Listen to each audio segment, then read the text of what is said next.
One. Welcome back to Steve Rude Live. It is, what is today, Mr. Producer? Today is April? the 19th. The 19th of April? Pretty soon, in 8 months, I'm going to be a year older. That's going way too fast. But you guys know how that goes.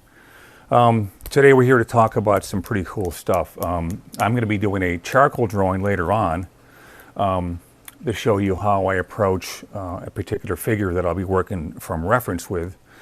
And but first of all, I want to bring up kind of what we're all about, what everyone is all about that comes on these stations here, this YouTube platform, whatever, and everything else. There's a new book coming out. It's called Steve Rude's How to Draw. Do I have to explain that further? No. Okay, so we got a book that was originally based on how to draw the animated Nexus. Well, due to demand, often popular, we got a lot of requests just to turn it into something other than an animation book. Okay, so we started doing all these revisions on it, and it's ready to go. It turned out pretty good. Between the the 200 staff here at Rude Dude, I think we got it down here. So I think you're going to like it, and that's going to be starting May 3rd. So in a couple of weeks, when I'm even closer to being older, that's going to take place. It's also going to be in Free Comic Book Day, so mark that down.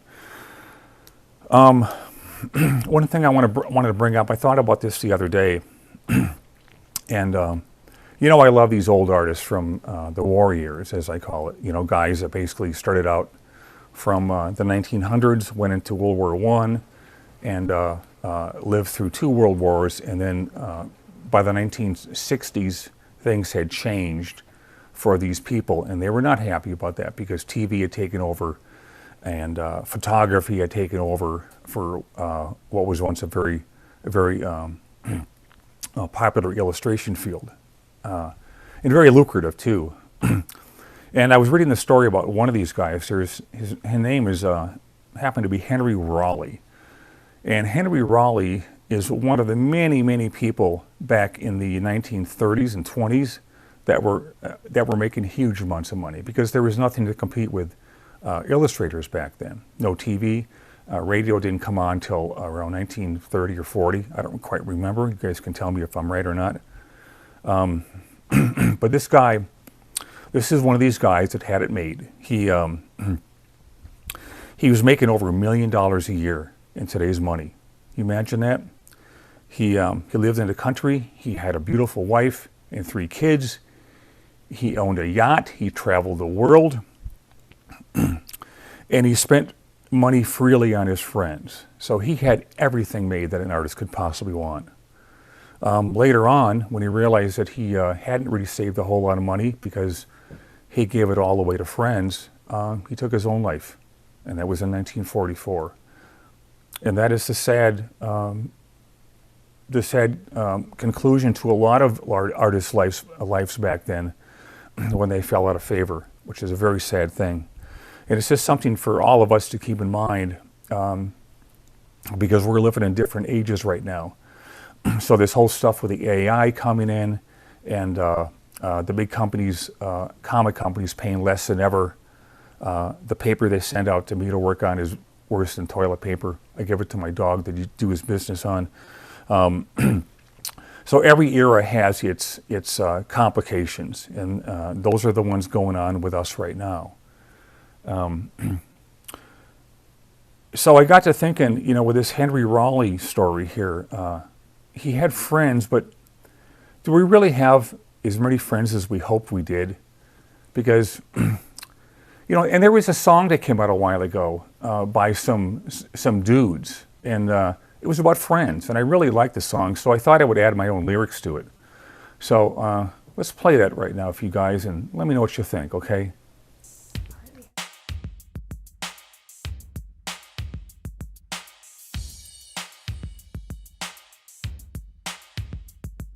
I remember that song about my friends. They say about how and when to bend. I hate to say it, between you and me, it always ends bad in the end. Friends, how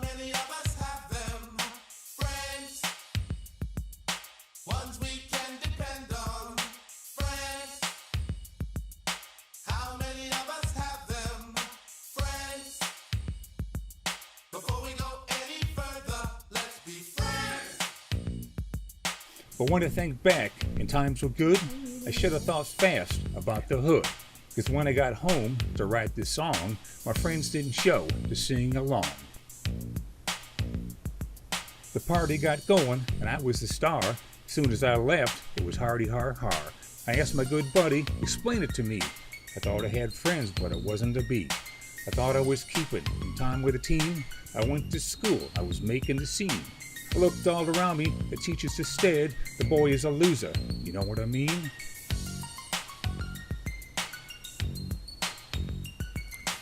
When I was leaving, feeling so low, I felt my stack ready to blow. I wanted some wheels, so far no luck. Friends were all leaving, so I took the bus. I remember her saying my mama once knew. Started me thinking, she said it was true. They're never around, we're looking for friends. If you can't find them, you have to pretend. They seem to go up in smoke.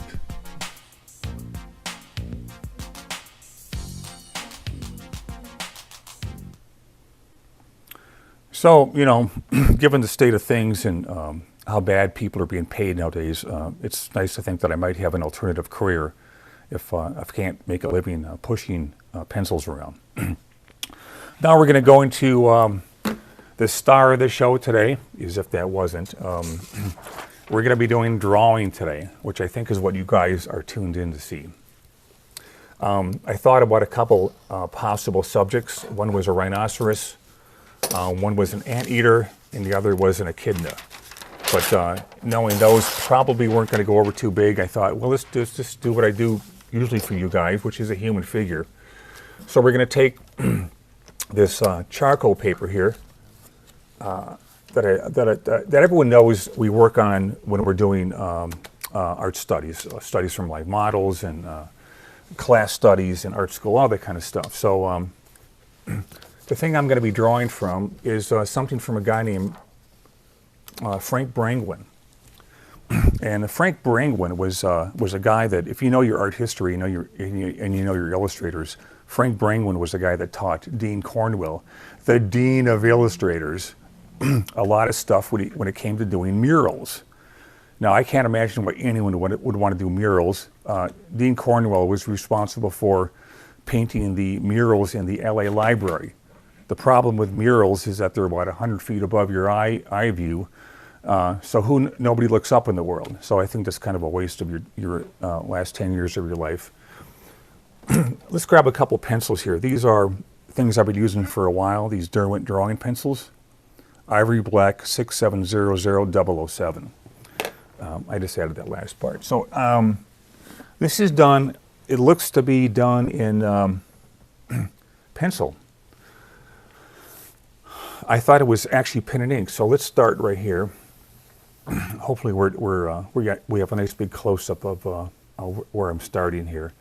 Now remember, we're going to go over the same things we always go over when it comes to these things, which is basics.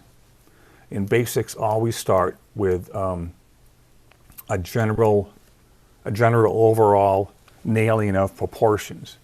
And the idea behind that is, if I were to draw an eye right here, and it doesn't fit in with the rest of the whole composition, then the whole eye has got to be moved. So why bother, right? Oh, I have to invent this guy's hand. Wonderful. Okay, so this is what artists refer to as the blacken. Sometimes they refer to it too. So I'm using my Derwent pencil right here, my drawing pencil, and I'm hopefully gonna, before I do anything as far as detail goes, and this is what you'll hear all the time from every artist under the sun and the moon, even from the aliens that are supposed to be on the moon. I like the way Brangwyn is very loose here. The thing about looseness in artists is that people that are loose, like my heroes like John Gannam and Walter Biggs, these guys are very popular because they are able to be loose. And that is often the envy of everybody in the business who doesn't know how to loosen up. Remember I told you that story about Rockwell one time where he was so concerned about tightening up too soon, he would grab a brick out from outside his studio and starts smearing oil painting on the brick and putting it on his canvas. So that's how coveted people are that can work loose. I've always been working towards that, especially with my paintings. And as far as my black and white art goes in comics, I'm just trying to use a lot of very fluid pen strokes and brush strokes to get that across. And if you want a comparison for that, you can find it in the later Rip Kirby's done by Raymond. Raymond who, Steve? Raymond, okay. Forgetting his name right now. This is not a senior moment. This is just a problem here that I'm having recently with feeling a mild retardation coming on. Alex Raymond. Thank you, Steve. You're welcome, Steve. So these hands are the same things. A lot of times people will just start drawing fingers and they don't realize the hand is this big right here. Well, I kind of want to tame that down a little bit. And you can see, obviously, I'm holding it like this. You guys always see me doing that. That's something we've been trained to do since birth, if not before.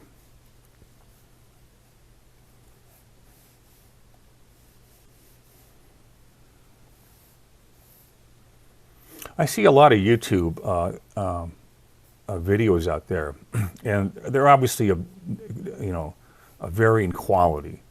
I think the ones that people don't like are the ones that I used to do, which is talk too much at the beginning and take forever to get into things. I no longer do that. I just talk and talk while I'm demonstrating. Either that or working on my rap songs. Hands are tricky. They have to be very functional looking, and yet they don't have to be done in great detail. Does that sound odd to you? What do they call that, an oxymoron?